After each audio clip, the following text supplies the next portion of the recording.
Hello, everybody. My name's Alex, and welcome to the fourth podcast. Today's podcast was recorded on the 30th of June. My guest today was Molly Coleman, a good friend of mine, and the former president of ACES. She's a year above me at RMIT University, and today we talked about what it was like being the president of ACES. We talked a little bit about traveling, where she grew up and what it was like coming from the country to Melbourne. Talked about work integrated learning and just a bunch of other things. So I hope you enjoy this podcast as much as I did. I feel like each one I do getting a little bit better every time. So thanks again for listening, guys. And without further ado, here's Molly. Okay, that looks good. Mm-hmm. All right, so how you going, Molly? Yeah, I'm good. Thanks for joining me today. I really appreciate it. No worries, Alex. The former president of ACES now? Currently still president. You are still? Yeah, and it'll turn over come the new semester. Right. At our AGM. Oh, right. Yes. So you've taken off. So I'm sad to see you go.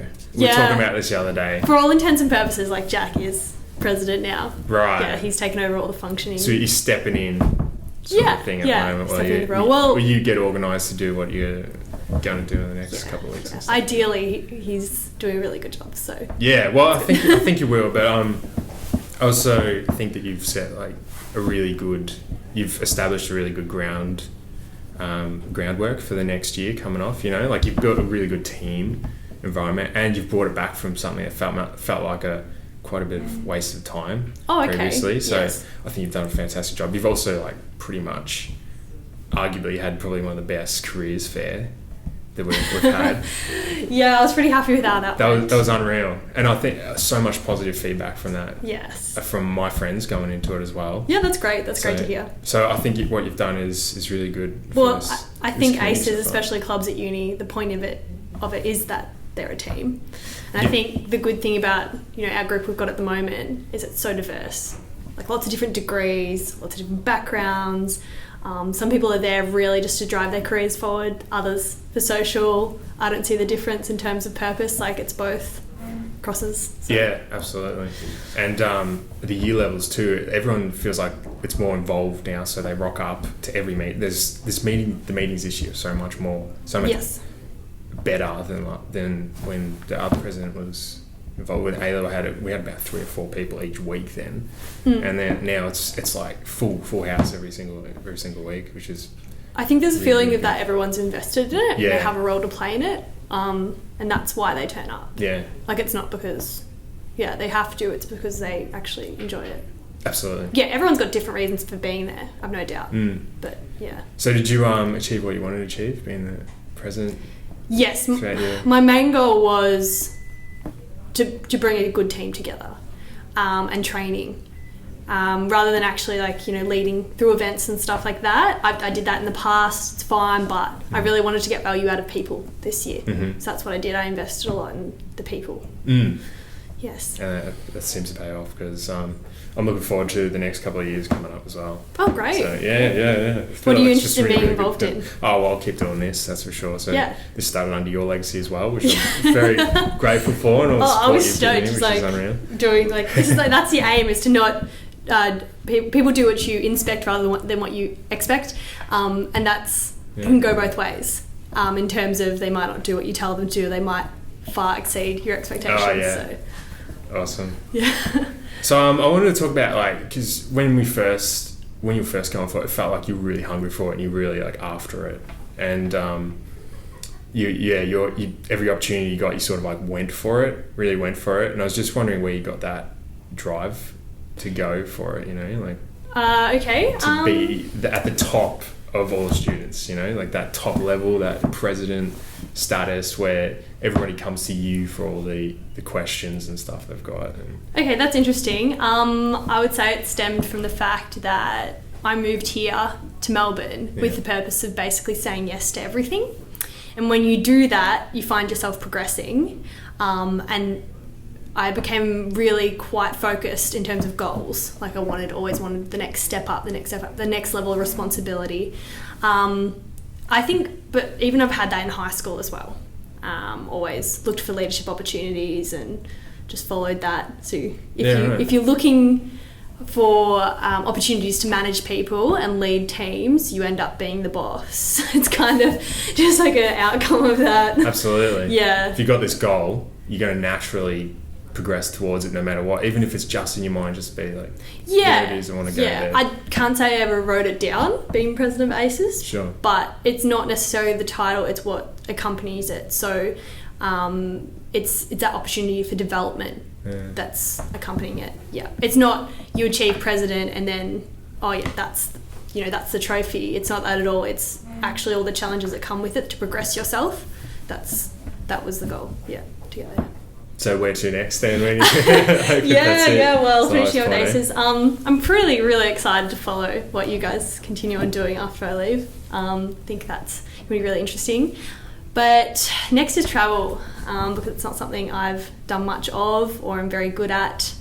So that's what I'm trying to do. What do you mean you've never done it, never gone overseas?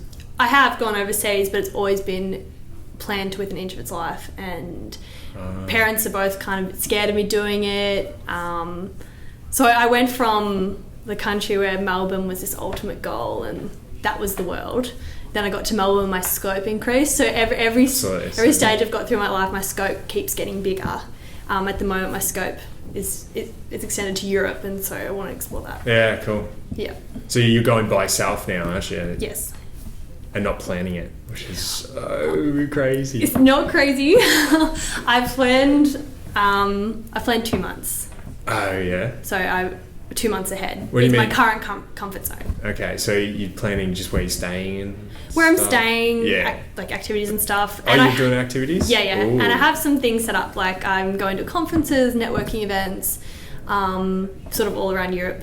That I've like locked in to go to. Oh, wow. And my thought process with that is, if something comes out of it, I'll then have the freedom to follow up on that. If it doesn't, then I'll just hang around Berlin for a bit. Like it's not, just chill. I'm trying to just be chill. Yeah. Because last time I went to Europe, a couple of things popped up that I had to say no to because I had extensive plans for the next couple of weeks. Instead of that, I'm going to go with more time available to actually follow on with some options and connections. So you're going there for a purpose other than just a holiday? Yeah, it's definitely not just a holiday. Oh, yeah. No way. Yeah.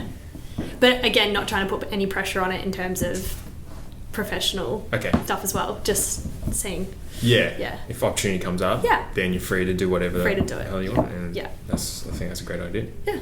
I did it by myself. I went over there, travelled by myself for three weeks, I think it was. Yes. Maybe 2. Might have been 2.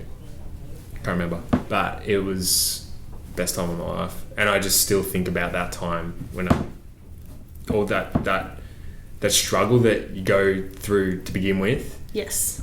Of being by yourself, you're like, holy shit, what do I do? Where do I go now? Yes. And then coming out of it, there's so many good memories of pushing through those little struggles to a place where you might end up in like Krakow or something, meeting some of the best people you've ever met. Yeah. Making the best friendships. It's fantastic. That's right. And if you're with someone, I find that's limited. Absolutely, yeah. It's a different type of holiday. You hang with them, and you're less likely to go off. Yeah.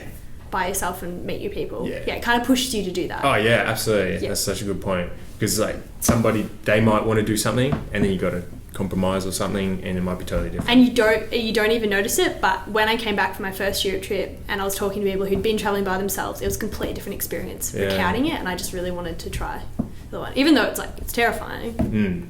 But the challenging part is not meeting new people, that's fine. The challenging part is creating the flexibility to allow that to happen. Yeah. For me. Yeah. Right. Just putting yourself out there, is that what you mean? No. I'm putting myself out there fine, but if I've locked myself into spending 3 weeks with my friend in Berlin, then I'm going to be spending time with them. I haven't created an opportunity to actually go and approach people because I'm with them. Yeah, I get you. Yeah. I get you. So, I want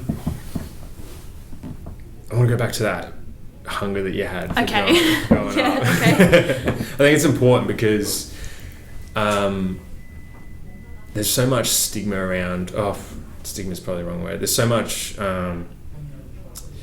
There's a lot of focus on the trying to get women in engineering and this field, is strongly dominated by males, and that's true at the moment. I just for those people that might want to get to the position that you sort of got at, sort of want to find out how you did it as a female and what it was like. Okay. So if there was any different, do you think if there was any struggles going up because you were a female in the engineering field to get to where you got? Okay. I'll probably explain that going back to my upbringing. Yeah, sure.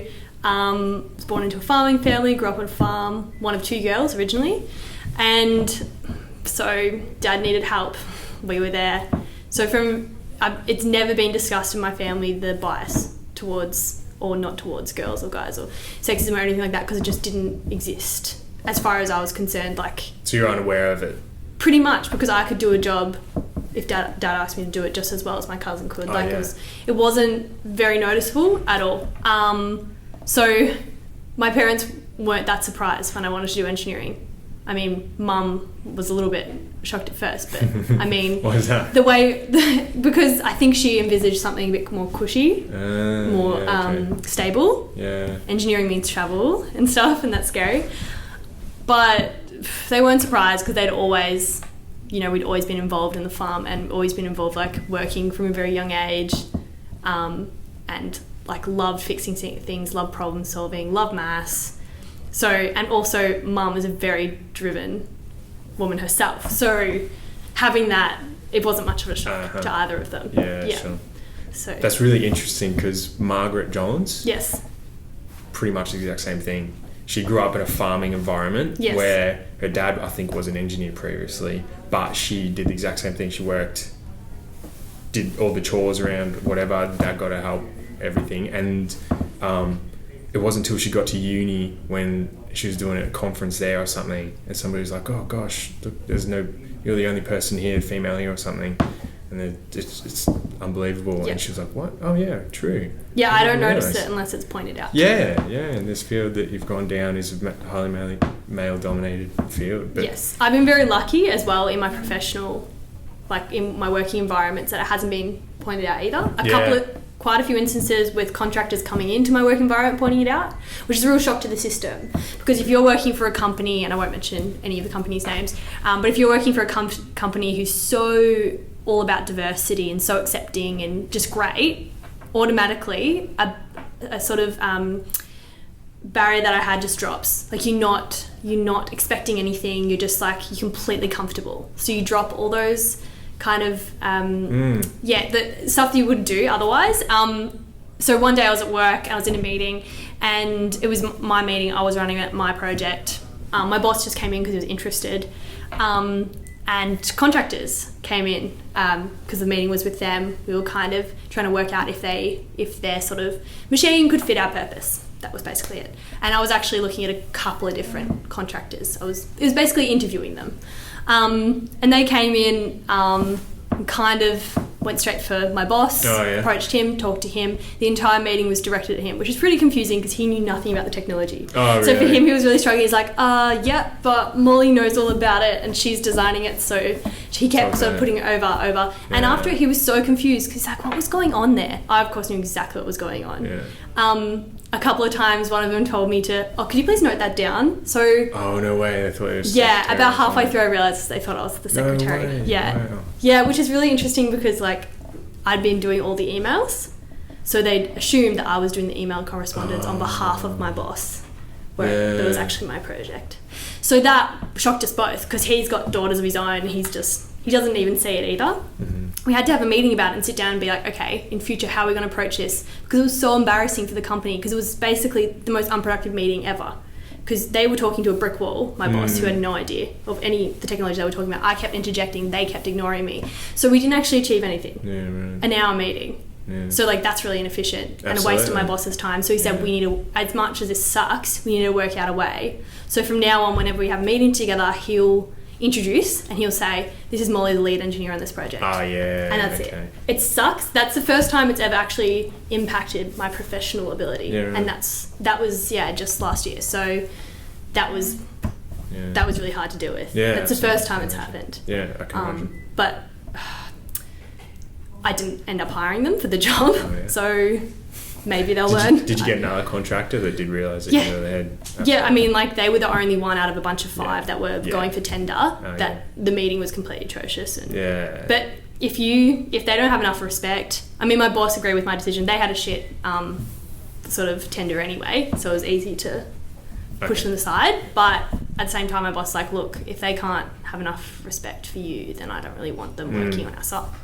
So. They could be just not used to it as well, because and I think that's what it was. They're just not. They just hadn't seen it before. They weren't used to it. Absolutely. Which is that an excuse? No. Yeah, exactly. It's not. Well, it's just a thing of the times as well. I think it's getting better, but probably in the past they've probably dealt with just the past where not many females are coming into studying the engineer field. Yes. That there would be that they're set up for that time. Yeah. That period where there's not many females in engineering. Yeah, they're not used to it. Yeah. But they'll have to get used to it because they'll never get a tender with us until they do. Yeah, absolutely. So do you know what I mean? Like, if they keep losing business because of it, then they'll have to fix that problem, you know? Yeah, true. Yeah. So who was that for? What company was that? Was that with your work integrated learning stuff? That's with my work at Chobani that happened, yeah. So how did you get that? How did you get that job? I applied. It was actually advertised through the School of Applied Sciences, so the food side of my degree, food tech, and I applied through that. Originally, it was kind of like a data analyst role, product role. So it wasn't engineering stuff? They turned it into a product engineering role. Oh, how did you do that? How did you get them to do that? Because my skill set was that, and it just sort of fit it better. Okay. Plus, they realised I had quite a few things. Yeah, the food industry traditionally hires mech engineers, not chemical engineers. Okay. Or process. Don't know why. Yeah. But they kind of realised, oh, hey, you're a data analyst fitting, like you're analysing data from a machine, from a process, and you're transferring that to process improvement, process efficiency. That's engineering. So, yeah, that kind of just worked out. Yeah, cool. Yeah. I know, title's the title, it doesn't really mean anything anyway. So you just would apply for any position when you were looking for the experience, the learning experience? Yeah, I applied for a lot of positions. That you knew could be potentially engineering work, and then you were just like... Even as well, so for Will, if you just apply at a company that may have engineering, I think it's good to look at engineering, the skill set in terms of like a wider view. So I worked at... I got an environmental science role at Gippsland Water, did the same thing. Oh, cool. Called it an engineering role because I did engineering for them. But it still has this, like, so much crossover, and like there's so much you can bring to environmental science role as an engineer.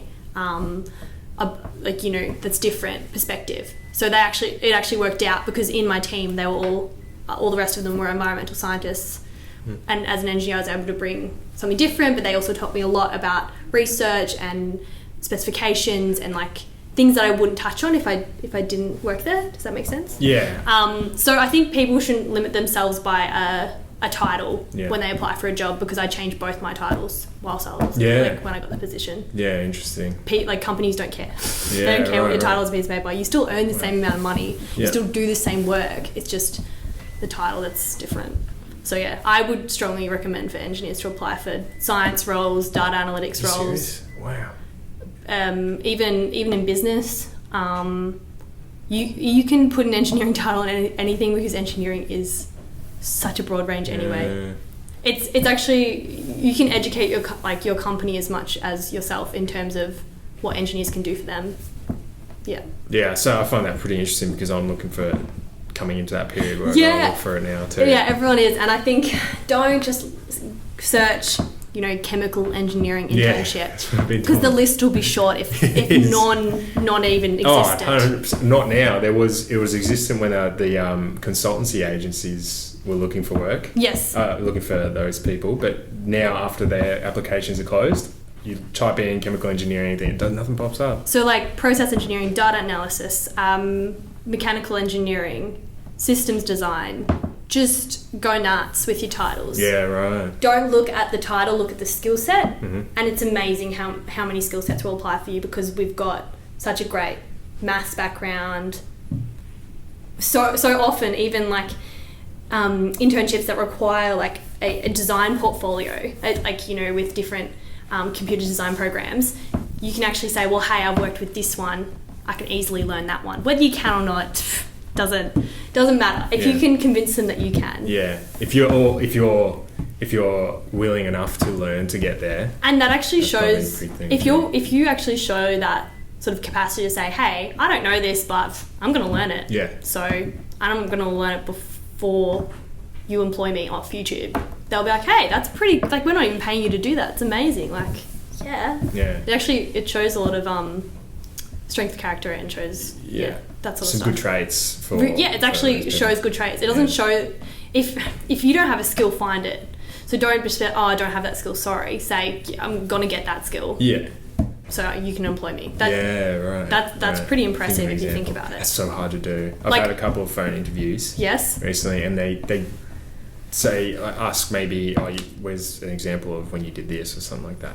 You just got to have to dig deep to find it. It's so hard. Yes. To just never go into any interview without practicing through every single potential question they could ask. Right. So how do you? What do you mean every Google single potential interview questions. Oh, okay. It's literally that easy. Google potential interview questions.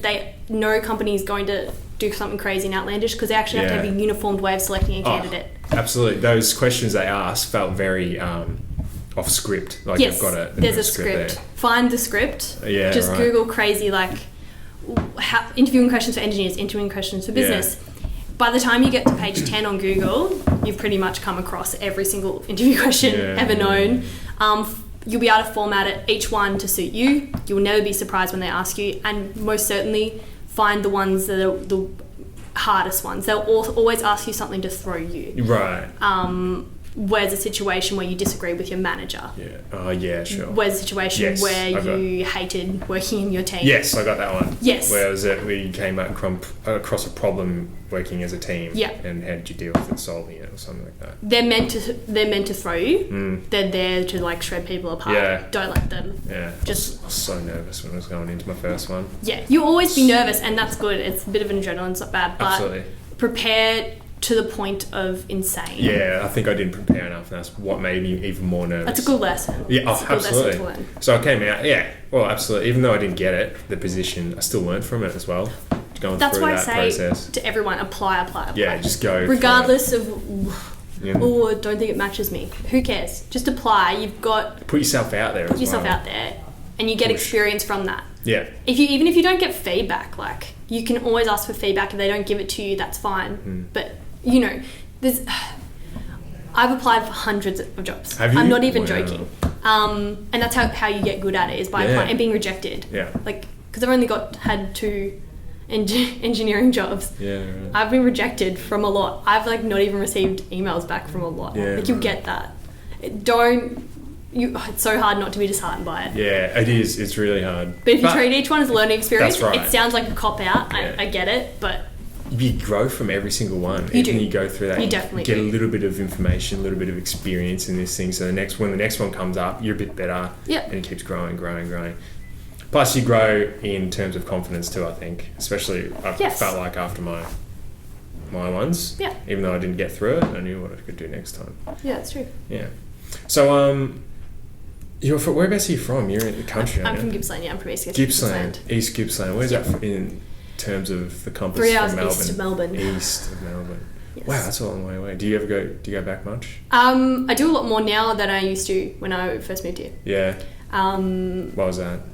Because I'm a lot more stressed now than what I used to be. Oh, really? Yes. So home's a very comforting, sort of good place to go to. As soon as I hit the front of my driveway, it just... Oh, yeah. Yeah. Mum's got dinner ready. You're all ready to go. It's just the bed's there. It's everything from the smell to just the sense of calm. Things move 10 times slower in Hayfield. Yeah. Nothing changes. It's the most comforting thing to go somewhere and it's exactly the same as when you left it. Yeah, right. Whether that be 2 months ago, 2 weeks ago, or a day ago, it doesn't change. Yeah, right. Hasn't changed for years. So do you have pretty strong family ties? Yes. And you just spent a lot of time around family and stuff? Yeah, so when I was growing up, so the farms can be kind of, what's the word? Isolating. Right. So very, very close to my sister. Right. Very close to my cousins, dad, mum, the rest of the family, yeah. Yeah, so, sure. And even like you talk about making friends at school, like half the school was related to me. It's a very small school. Oh, wow. Bus on the way to high school, half the bus was related to me. No way. Yeah. That's so interesting. Yeah, but it also means like they have to like you. Yeah. Because they're your family.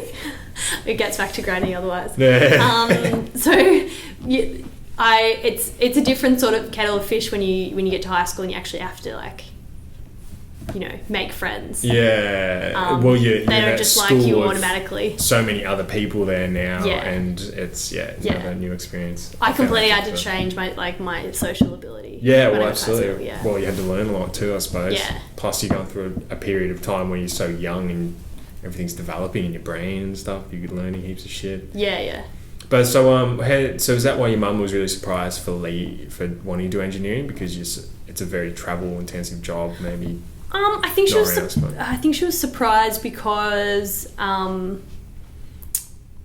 not exactly a gritty person, like, you know, someone that's got like I was always seen as like the girlier one out of me and my sister. Really? I think that's what surprised them. Yeah, right. But I think it's so, and they probably saw engineering as a sort of a masculine job, is that right? Yeah, and then of course they did. Yeah, they didn't like disregard me for going for it. They were like, oh, actually, you do maths and you're good at that. Yeah, that makes sense. Yeah. But also, I think in everyone, every time you sort of, I think they realised later that I was actually going to move to Melbourne no matter what. So engineering was a ticket to get there and that sort of thing. Right. I don't think they fully got that I was that was definitely, I don't think I communicated that saying like, no, I'm going there. Uh-huh. The moving to Melbourne part was more surprising than... Okay, I get you. I was always very ambitious. Uh-huh. Very, very ambitious, so... Even through high school? Yes. To the point of like early high school, I genuinely thought I was like better than everyone else. That's why I had to like completely restructure my mindset to make friends. Sure. Yeah. Well, you've gotten here and you pretty much have reached the pinnacle, of aces and stuff, so it's hard to deny that. I wouldn't have been able to do that if I didn't restructure when I was age, because like I was, you know, buried in books and just really uncaring of other people as well. So yeah, I've completely changed in that respect. Yeah. So is that some of the lessons you've learned as being as president as Aces? Yeah, as much as it's like it's very difficult and it's a gamble to invest in people, the outcomes from investing in people is so much greater. Well, you sort of need them to help do everything as well, don't you? Yeah, that's right. And it's good. It looks good. Aces looks good right now. So whatever you've done, it's worked. I'm liking it a lot. My main thing is it come off a bit harsh, but seeing people's potential. So it's really hard. You can't sort of say to someone, no, you can do this, you can do better, if you don't actually believe it yourself. So if you believe and think of someone and go, okay, hey, Alex, great communicator, can do this, blah, blah, blah. Then only can you say to Alex, you can do this and you can do that. Like you can't inspire people with actually knowing that it's inside themselves and just push them out there. Yeah, get them motivated. I think that's key. Also, if you wouldn't actually do it yourself, don't tell someone else to do it. Oh, okay, that's interesting. Key. I mean, you've seen me run events and stuff like that. I'm on the floor and you're doing everything. I love being amongst it, but it's also I just never been able to sort of sit back and be like, oh, everyone else can do it, because that I think people don't really like that because they're seen as doing all the work and the boss is sitting pretty. Never been okay with me. I've always got to be like on the ground. Some of the best leaders in the world have been really generous to everybody around them. So they lead, but everybody else takes a bigger chunk of what that they're getting. Yes. So they might take a pay cut or something like that. And that's some of the best leaders in the world. Well, the CEO of Chobani is pretty inspiring in that respect. Oh, yeah? I'm not sure if you know this, but for every one of his full-time employees, they get a share of the company. So like stocks? Stocks. Cool. So when Chobani's not on the market yet, on the exchange, but when it does, every employee in the company relative to how long they've worked there, will have a share in the company. Okay, cool. So even if they leave, it's basically like they've also got super and got all these amazing plans, but they get a little bit of it. They get a little bit of it. It also makes it probably feel like they're part there. That's their company. Yeah, that's something I really noticed about working with Chobani is like everyone feels really invested in it because they actually are. Like they have a share of the company. Yeah. So I think that's pretty amazing. So what did Chobani do? They make yogurt. Yogurt. Yeah, they're originally from America. Oh. Yeah, but they launched Australia. To crack into the Australian market, but also as an export base for New Zealand and Asia. Okay. Yeah. Is there any brands of yogurt that they make? Yeah. So you'll know Gippsland Dairy. Gippsland Dairy. Well, most people do. It's like people's favourite yogurt. And of course Chobani. Yeah. Chobani yogurt. Yeah. I'm trying to think what it looks like in a Safeway. Do they sell at Safeway? Because that's the only place I get it. They sell at Woolies, Coles, pretty much Aldi, anywhere. I'll have to look out for it. Yeah. Gippsland. It's the best yogurt. I get Tasmanian one, Tama Valley. Oh, Tama Valley? Yeah, that's a good one too. Okay. But what's the time? I don't know how long we're going for. I don't know. We'll just keep going there. Okay. Until somebody comes and knocks on the door. Yeah, sounds good. So, will you ever go back to the country to work around there? This question people ask me a lot. What do you say? At the start of degree, I would have said no. Second year, nah. Third year, maybe. Fourth year, I'm a lot stronger, thinking that I will eventually end up there. Just because you want to be around that area. Just working close to family. So. I mean, people always at the start were like, "Oh, you in a chemical engineering and food tech degree because you grew up on a farm? Is that why you're in it?" I said no. But 100%, like 100%, like. And the more I went through my degree, the more I became. So the further I went away from home, the more I actually became so interested. Yeah, right. In home. The more further away you go away from it, the closer ties you sort of in terms of food security, sustainability, agriculture, it all links up for me. Yeah. And I did try to fight it at first, but you can't. Nah. And coming from a place where I'm from, where family connections are so strong, and we've been in the place for ages. I think it'll always. I'll eventually just go back there, or I love. I just love the environment. I think. Right. Yeah. So and now you're going over to Europe, which is even further away. Yeah. And you might get someone over there. But I'm going there with the intention of learning more about food security, sustainability, agriculture, because it's not a Victoria problem. It's not a Gippsland problem. It's a world problem. Yeah. Good point. So.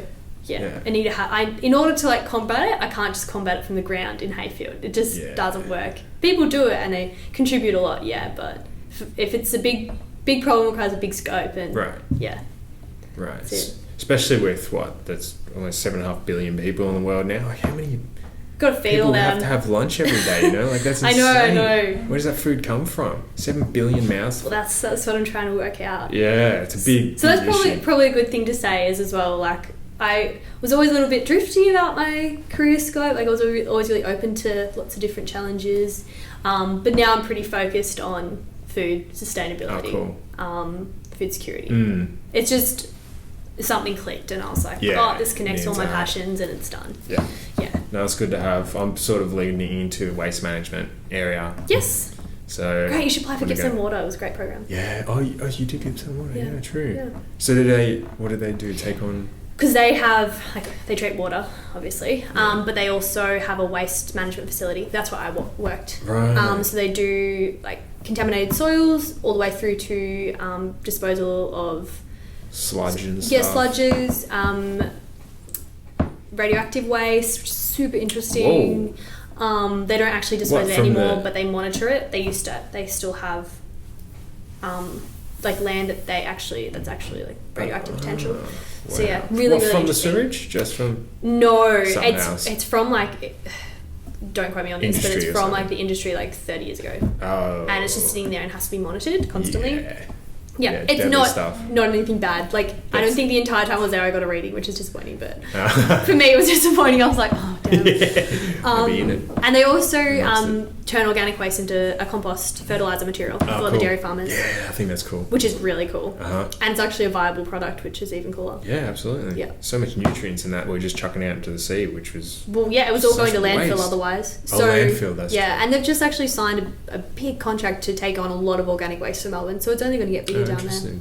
So everyone interested in that, stay away. I want to get into it. Yeah.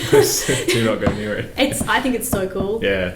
They're doing great work. Everyone get into it. I think it's really cool too. When I was there, that's when I really got hit. Like I love food, always love food and ag, but that's when when I'm seeing all those trucks come in full of milk, full of food products that are all well and good, they just don't quite meet consumer specifications. Whether or not they've just been sitting around too long, they had too much milk, they couldn't sell it. For me, ridiculous reasons to be putting it in landfill. Yeah. So seeing it come through the doors and thinking, okay, thank goodness this is in landfill, but also what is it doing here? How to use it. How can we again, even though it's how can we actually, instead of throwing this out, actually use this? Yeah. I mean, it's great that it can go into compost, but also it's only a small percentage too. If this is how much is coming in and being waste treated and it's only a small amount, imagine how much is going to be in landfill and just wasted. And all over the world, then scale that up even further. And just tiny treatment plant out of Gippsland, for me that just blew my mind, and I was like, nah, I'm in the wrong industry, I'm at the wrong end of the chain. Yeah, totally. Yeah, this is where engineering will be needed so much in the future. So much. I'm biased, but I want everyone to get into food engineering. Yeah. I keep telling Chibani to hire more chemical engineers. Yeah. Well, it's please do. Yeah. It's important. 100%. So how long did you do the wastewater stuff? Was that 12 was 3 months. That was 3 just weeks? a placement, yeah. Okay. 3 months. Did you get paid for that? Yeah. Oh, wow. I gotta apply for more jobs. Yeah. I can't really afford not to get paid. Oh, that is not even true, because I have I technically have 4 jobs that are unpaid currently.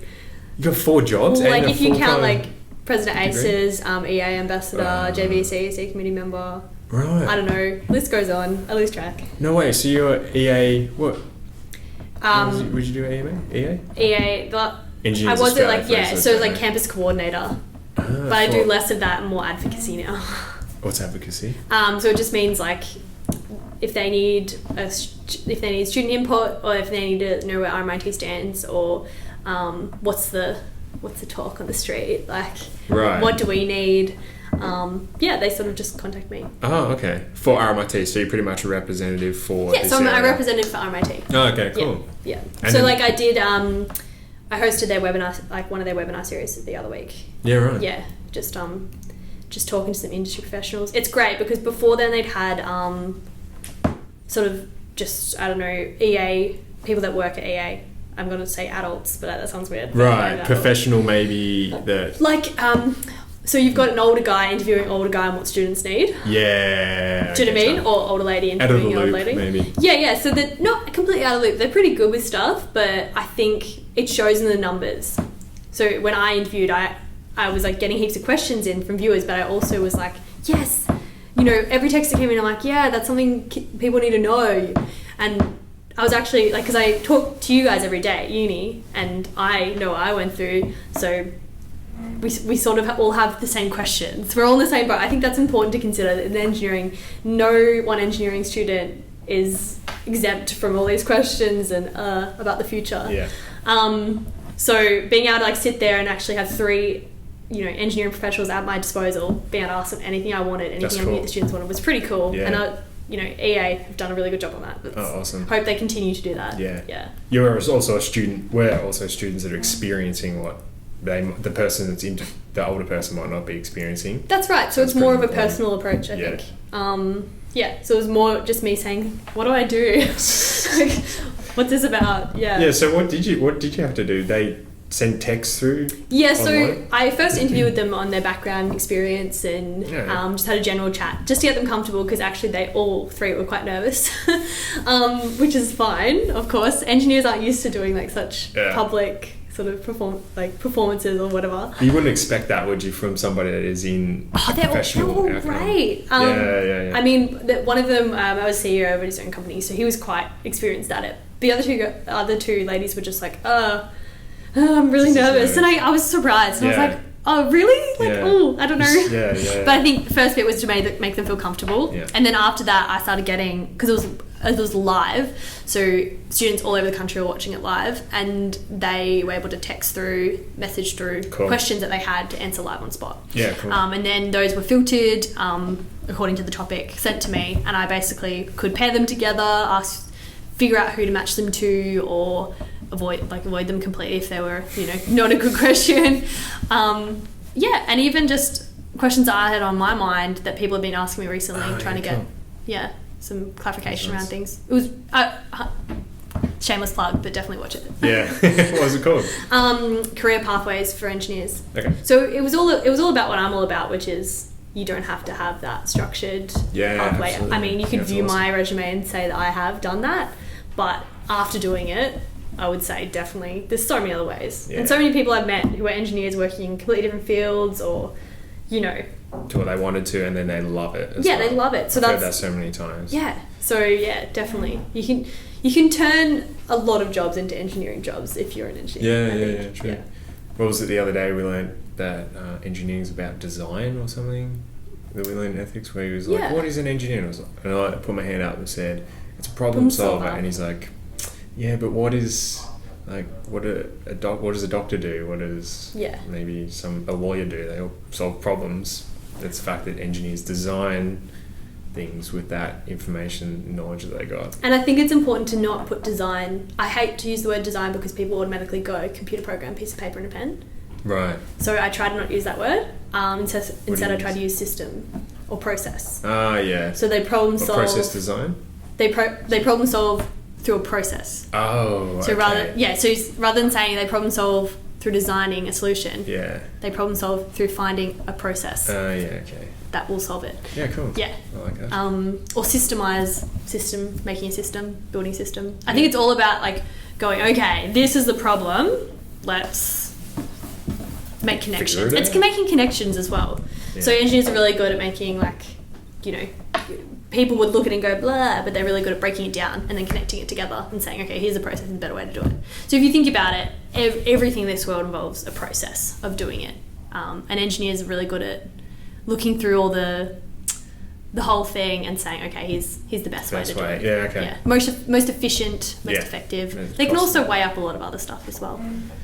The most experienced and best engineers can weigh up, cost and effectiveness, efficiency and time and environment all in one go. Where we can't do that. Let's be honest. Not yet. Oh, yes. Well, I don't know about you, Molly. We'll get better at it. I'm not good. I'm not very good at economics yet. Oh, yeah? Costing. No, me neither. No. We have to do that for our final year project. That's right. That's why you've got to learn how to do it. But I don't think there's any way you can graduate with knowing how to do it. It comes through experience. Yeah, definitely. So you're not doing next semester, is that right? I'm doing one subject next semester and then deferring. No, not deferring. Right. Sorry, I'm not deferring. I've got an exchange subject in France that I'm doing over there. Oh, cool. Yeah, so then I'm enrolled for that for the next semester. Oh, okay. So I don't actually defer. Yeah, okay. Yeah. So you're doing that subject, they'll give you, 24 credit points or 12? 12. 12, and then you'll have to do the rest. Yeah, with the goal, ideally, of doing my research project with a company. Can you do that? I'd love to do that. By yourself? Yeah. Wow. Design projects a bit different. Right. The final year one? Yeah, where we have to be in a team. Yeah. But research, it's mainly because I'm not great at research. I'm not good at it. What, reading and doing a lit review? No. Honestly, bores me to death. So what if I'm working for a company and I can actually see the outcome of it, that'll make it 100 times better. Right. And I'll actually enjoy doing it. So the results section, you're more a results section part of the report. I just like to see all my work have an outcome in something. Yeah. Yeah. Yeah. That'd be ideal. I like doing it all. Because I feel like I learn a little bit each time. For a lot of people, the research and getting the research done is an outcome in itself. I'm a little bit more demanding. Yeah. Maybe. I don't know. Yeah. I know, like I've done research for my other companies, and the difference between doing it for a company and doing it for uni is It's so different. Oh, is it? So you're so invested in the project and you just love it and you love working in a team. That's the other thing too. Like, if you're with a company doing a research project, you have the knowledge. You don't just have a library. You have the knowledge of all those people in the industry right beside you. Like, ideally, I say this to anybody that's starting work. If you've successfully gotten your placement or internship or whatever, awesome, that's great. But use your co-workers. Like, an internship is so much more than just a job or just a tick off a requirement. It's like, it's a minefield of opportunities. It's amazing. You shouldn't have to Google anything, technically. So you should be able to get in and your team should be able to know everything. Like, source it through people. Because then what happens is, if you source it through someone, you make a connection with them because you've transferred the information. And they might seek you out later to source something from you. And that's called working together. Teamwork. It does. It's not just good for you because you get it's straight information, straight, fresh. Like, it's actually applicable to your company. It's also good for your business in the company to show that you've actually sourced that information from someone. So that's a good thing to do. Yeah. So how do people get involved? Get in touch with this EA thing? What was the website? Just go onto the website and So go onto the Engineering Australia website. It's currently being edited at the moment. So it's not out you missed the live one. Oh, we missed the live one. Yeah. So it'll be out. Gosh, I don't even know the date. But you can go on the website, search up webinars. There's heaps actually, and there's heaps coming up as well. Okay. There's heaps. They're really great if for specific advice. So you can say, okay, I'm going to an interview next week. I'll go to the EA webinar about interviewing, see what they have to say. Yeah. It's because it's advice from actual people in the industry. Yeah. Which is good. It's similar to what you're doing with the getting information from people that might be experiencing something that that's why I said, like, it was similar. It's a really similar concept. Yeah. I like that. This is a lot more specific to RMIT students, maybe. Yes, maybe. Yeah. Maybe. Yep. No, you're probably right. Yeah. Okay. Well, thanks for joining me, Molly. I think no worries. We've had a good chat. Yeah. And I wish you all luck for what happens in Europe and for the future. I think. Cheers. Are you going to come back and be a part of ACES when you do get back? You can. For good now. I'll definitely come to all the events. I won't be able to stay. Yeah. Dang it. All right. Well, I'm sure you'll be welcome back if you ever want to come back in. So. Well, thanks. Cool. Thanks for doing this, Molly. It's been a pleasure. Where can people get in touch with you? Have you got anything? My LinkedIn is probably the best way. Yeah, Molly Coleman. LinkedIn. All right, no yes. worries. Sounds good. Thanks, Molly. Cheers.